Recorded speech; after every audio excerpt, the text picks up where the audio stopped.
आज है 28 नवंबर 2023 दिन मंगलवार। नमस्कार, सुप्रभात। न्यूज छत्तीसगढ़ में आपका बहुत बहुत स्वागत है। इससे पहले आप छत्तीसगढ़ के कौन से जिले से न्यूज को देख रहे हैं, कमेंट में हमें जरूर बताइए। साथ ही डेली अपडेट रहने के लिए चैनल को सब्सक्राइब जरूर करें। वर्ष 2024-25 के लिए बजट की तैयारियां शुरू। 1.30 लाख करोड़ से अधिक का होगा बजट। प्रदेश में 2024-25 के बजट की तैयारियां शुरू हो गई हैं। 20 से ज्यादा विभागों के साथ बजट के लिए बैठकों में चर्चा शुरू हो चुकी है। विभागीय अधिकारियों के अनुसार 2023-24 के बजट से अधिकतम 7% की बढ़ोतरी का आदेश शासन से प्राप्त हुआ। लिहाजा इस बार का बजट 1.30 से 1.35 लाख करोड़ के बीच होगा। छत्तीसगढ़ में नई बीमारी को लेकर सरकार ने जारी किया अलर्ट। चीन ने एक बार फिर से पूरी दुनिया को डरा दिया है। चीन की राजधानी बीजिंग में रहस्यमयी बीमारी सामने आई। इस बीमारी का सबसे ज्यादा असर बच्चों पर देखा जा रहा है। बच्चों में फेफड़ों में जलन के साथ तेज बुखार और खांसी के लक्षण देखे गए। बता दें कि WHO द्वारा इस नई बीमारी को लेकर चेतावनी जारी कर दी गई। इसके साथ ही छत्तीसगढ़ समेत केंद्र शासित प्रदेशों में अलर्ट जारी कर दिया गया है। चुनाव के बाद बस्तर संभाग के बीजेपी कांग्रेस विधायक प्रत्याशी कर रहे धान की कटाई और मिंजाई। छत्तीसगढ़ विधानसभा चुनाव में दोनों चरणों का मतदान संपन्न हो चुका है और 3 दिसंबर को नतीजे आने वाले हैं, जिसके लिए 5 दिन बाकी रह गए। छत्तीसगढ़ की जनता के साथ साथ इस चुनाव में अपनी किस्मत आजमा रहे विधायक प्रत्याशी भी रिजल्ट को लेकर बेसब्री से इंतजार कर रहे हैं। विधानसभा चुनाव के रिजल्ट से पहले बस्तर के बीजेपी के साथ साथ कांग्रेस प्रत्याशी इन दोनों चुनाव के अलावा कुछ दूसरे काम में व्यस्त हैं। भिलाई में 20 अवैध दुकानों पर चला बुलडोजर। दुर्ग जिले सुपेला खड़ी चौक से गदा चौक के बीच सड़क के दोनों किनारे पर दुकान के बाहर किया अतिक्रमण और सड़क पर अवैध रूप से व्यवसाय करने वालों पर भिलाई नगर निगम और पुलिस प्रशासन ने संयुक्त कार्रवाई करते हुए 20 अवैध दुकानों पर बुलडोजर चलाया और संडे मार्केट में यातायात व्यवस्था को दुरुस्त किया गया। भिलाई नगर निगम आयुक्त रोहित व्यास के निर्देश पर निगम ने रविवार को सुपेला खड़ी चौक से गदा चौक के बीच लगभग 20 दुकानों के सामने से सड़क के दोनों किनारे पर बांस बल्ली टीन शेड से किए गए अवैध अतिक्रमण को बुलडोजर से हटाया।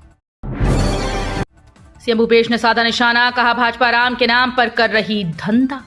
मुख्यमंत्री भूपेश बघेल ने एक बार फिर से भाजपा पर राम के नाम की राजनीति करने का आरोप लगाया। उन्होंने कहा कि भाजपा राम के नाम पर वोट और नोट दोनों कमा रही है। वो राम के नाम पर धंधा कर रही है।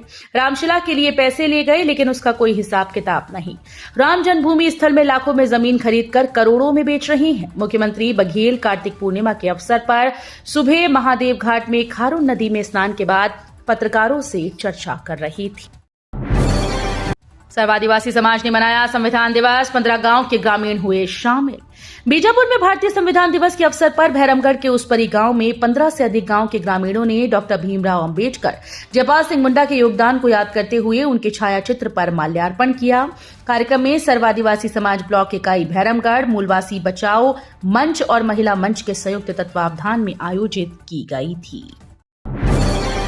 भारत ऑस्ट्रेलिया मैच के लिए आज से मिलेंगे टिकट। इंडोर स्टेडियम में बनाए गए 6 काउंटर। भारत और ऑस्ट्रेलिया के बीच होने वाले T20 मैचेस की तैयारी शुरू हो गई है। इस वर्ष ये दूसरा मौका है जब इंटरनेशनल क्रिकेट मैच खेला जाएगा। भारत और ऑस्ट्रेलिया के बीच होने वाले क्रिकेट मैच के टिकट मंगलवार सुबह से इंडोर स्टेडियम में मिलेंगे। ऑनलाइन टिकट बुकिंग करने वालों को यहां से टिकट मिलेगा। वहीं सुरक्षा को लेकर यातायात कंट्रोल रूम में बैठक रखी गई। इसके बाद ड्यूटी तय होगी। देर शाम तक सुरक्षा का पूर्वाभ्यास होगा। बैठक में सुरक्षा व्यवस्था से लेकर दर्शकों की सुविधाओं को लेकर चर्चा की जाएगी। दंतेवाड़ा में 50 नक्सलियों ने मचाया उत्पात।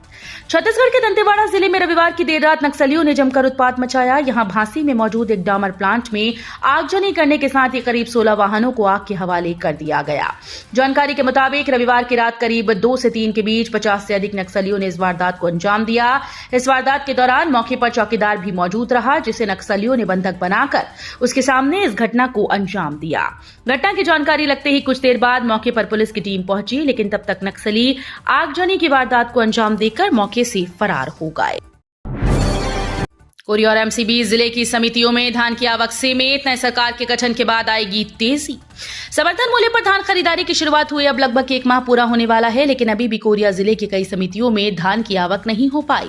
जिन समितियों में आवक शुरू हुई वहां आवक की गति धीमी है। कोरिया जिले में पिछले साल की अपेक्षा इस अवधि में धान विक्रय की गति काफी धीमी गति से चल रही है। अब जिले में धान की कटाई अंतिम चरण में चल रही है, जिसके बाद धान की मिसाई करने के बाद उपार्जन केंद्रों में धान बेचने के लिए किसानों की भीड़ बढ़ने लगेगी। छत्तीसगढ़ के कुछ इलाकों में हो सकती है बारिश, आसमान में छाए रहेंगे बादल। भारत के कुछ इलाकों में ठंड के मौसम में बारिश होने से उन इलाकों में कड़ाके की ठंड पड़ने लगी है, जिसका असर अब छत्तीसगढ़ में दिखने को मिल रहा है। छत्तीसगढ़ में पिछले 2 दिनों से आसमान में बादल छाए हुए हैं। वहीं सुबह से लेकर शाम और रात तक ठंड लगातार बढ़ती जा रही है। लोग सुबह से लेकर शाम रात तक गर्म कपड़े पहनकर घर से निकल रहे हैं। मौसम विभाग का अनुमान है कि छत्तीसगढ़ के कुछ इलाकों में बारिश हो सकती है। ऐसा माना जा रहा है कि छत्तीसगढ़ में इस बार ठंड थोड़ा देरी से आई, लेकिन पिछले 2-3 दिनों में ठंड ने अपनी रफ्तार पकड़ ली है। एमपी के बाद अब छत्तीसगढ़ में भी एक्शन में कांग्रेस। मतगणना से पहले एजेंट्स को मिलेगी ट्रेनिंग।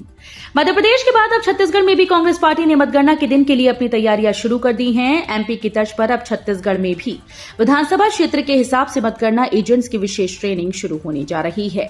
27 नवंबर से 30 नवंबर तक सभी जिला मुख्यालय संगठन में विधानसभा क्षेत्रवार मतगणना एजेंट्स की ट्रेनिंग होगी। इसके लिए सभी एजेंट्स को जानकारी दी गई है। सभी 90 विधानसभा के एजेंट्स को ये ट्रेनिंग दी जाएगी। ठंड व कोहरे का कारण बताकर सारनाथ एक्सप्रेस को किया गया रद्द। उत्तर भारत में अगले 3 महीने पड़ने वाली कड़ाके की ठंड और कोहरे की वजह से सारनाथ एक्सप्रेस को 29 फरवरी तक 77 दिन के लिए रद्द कर दिया गया है।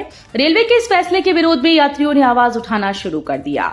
यात्रियों का कहना है कि हर साल कोहरे को कारण बताकर उत्तर भारत की ओर जाने और वहां से आने वाली ट्रेन को रद्द कर दिया जाता है, जबकि इसका समाधान रेलवे प्रशासन कर सकता है। बारिश की संभावना को देखते हुए धान खरीदी केंद्रों में सभी जरूरी इंतजाम करने के दिए निर्देश। मुख्यमंत्री भूपेश बघेल ने प्रदेश में बारिश की संभावना को देखते हुए कलेक्टर्स को खरीदी केंद्रों में धान का बेहतर रखरखाव सुनिश्चित करने के निर्देश दिए। मुख्यमंत्री ने कहा कि प्रदेश में इस समय समर्थन मूल्य पर धान की खरीदी की जा रही है। धान को बारिश से बचने के लिए उपार्जन केंद्रों में कैप कवर, ड्रेनेज सहित सभी जरूरी इंतजाम किए जाएं। धान खरीदी केंद्रों पर किसानों की सहूलियत का ध्यान रखा जाए। धान उपार्जन केंद्रों का भ्रमण कर बारिश से धान को सुरक्षित रखने की सभी व्यवस्था सुनिश्चित कर लें। डाक मतपेटियों की सुरक्षा बढ़ाने की मांग। बालोद और दंतेवाड़ा में भाजपा प्रत्याशियों ने सौंपा ज्ञापन।